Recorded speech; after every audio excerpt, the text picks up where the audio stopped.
Have you ever felt like you are just spinning your wheels? You're putting in all the work to grow, to change, but it just doesn't seem to stick. Well, if that's you, you're definitely not alone. Today, we're going to dive into a pretty amazing personal journey that might just hold the key. We're talking about a whole new formula for transformation, one that could totally reframe everything you thought you knew about how we change. And this quote right here, it just gets right to the heart of it, doesn't it? That deep frustration so many of us feel. We try harder, we read the books, we make all the right decisions, and somehow we still end up right back where we started. This shared feeling of disappointment is really our starting point for a game-changing revelation about why real, lasting change can feel so out of reach. So let's start by really diagnosing the problem. What if all our efforts are ending in frustration because we're using a completely flawed formula? Before we can even look for a new solution, we've got to understand why the old one just isn't cutting it. Okay, look at this. Most of us, and I mean most of us, we live by the equation on the left. If I just have enough information and make better decisions, that should equal transformation. Simple, right? But it so often doesn't. The breakthrough idea here is that maybe we've been trying to solve the wrong problem entirely. The new formula suggests that true change isn't really about reason, it's about identity and belonging. You see, that old formula is basically a left brain approach. It's all about logic and analysis and just good old willpower. But here's the problem. That approach completely ignores the entire right side of our brain. The side that handles things like our identity, connection, and joy. And as it turns out, that's where all the real power for change is actually hiding. And this brings us to a much deeper question. Where did we even get this flawed, performance-based formula from? Well, a lot of the time, it's actually rooted in how we see our relationship with God. We see it more like a contract and less like a covenant. Think about it this way. On one side, you've got a contract. It's transactional. It's all based on performance. If you fail to hold up your end of the bargain, well, the deal's off. It's an operating system that's completely fueled by fear and obligation. But on the other side, you have a covenant. That's a relationship-based commitment that basically says for better or for worse. It's fueled by loyalty and love, and that is transformational. And this leads to a really profound question. What if we've been trying to live in a covenant relationship, but we've been using the rules of a transactional contract? What if our entire approach to growth is built on a massive misunderstanding of who God really is? This right here is the core breakthrough. It's a single, incredibly powerful concept that shifts the entire paradigm, moving us away from fear and into love, away from contract and into covenant.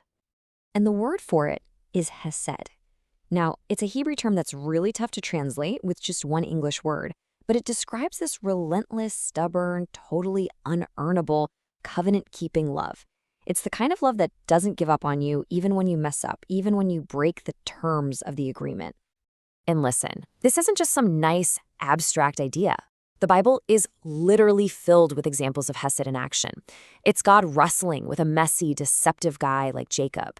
It's God asking the prophet Hosea to take back his unfaithful wife just to show how relentless his own love is for his people. And ultimately, it's the simple fact that Christ died for us while we were still failing. Not after we finally got our act together. Now that is hesed. Okay, so if the old contractual model runs on fear and obligation, what fuels this new covenantal one?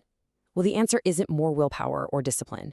The surprising fuel for real, lasting transformation is joy. The left brain approach, it runs on fear, performance, and obligation. But our right brain, our relational side, it runs on something completely different, joy. And look, we're not talking about some superficial, smiley face happiness. We're talking about the deep down joy that comes from having a secure identity and a real connection, from knowing deep in your bones that you belong. And let's be super clear about what this joy is. As Wilder and Hendricks put it, it's not about pretending pain doesn't exist. Not at all. It's the very thing that gives us the strength to endure the pain. It's the powerful, resilient force that is so much more motivating than fear could ever hope to be.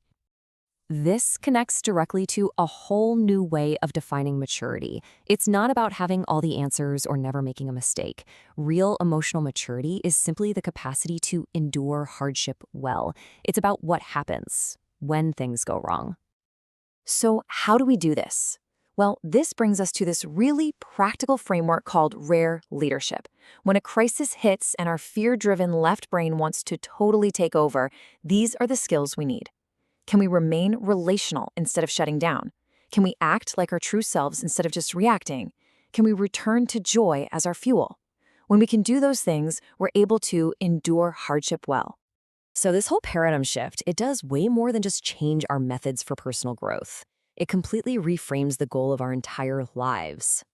Jinder reflects on this really sobering reality in his journals. I mean, think about Solomon. The guy was given a mega download of wisdom directly from God. He had more knowledge, more insight than anyone. And yet, he didn't finish well. He got taken down by the classic pitfalls: money, sex, and power. So if he couldn't do it, what hope is there for any of us? This just proves that knowledge isn't the answer, and neither is influence or success. When you look at these stories, both from long ago and from today, you really have to ask yourself, have we been chasing the wrong things this whole time? So maybe the ultimate goal isn't to be influential or rich or successful in the eyes of the world. Maybe the true measure of a life is just to finish the race with our love and our character intact. I mean, what would change for you if that became your primary goal?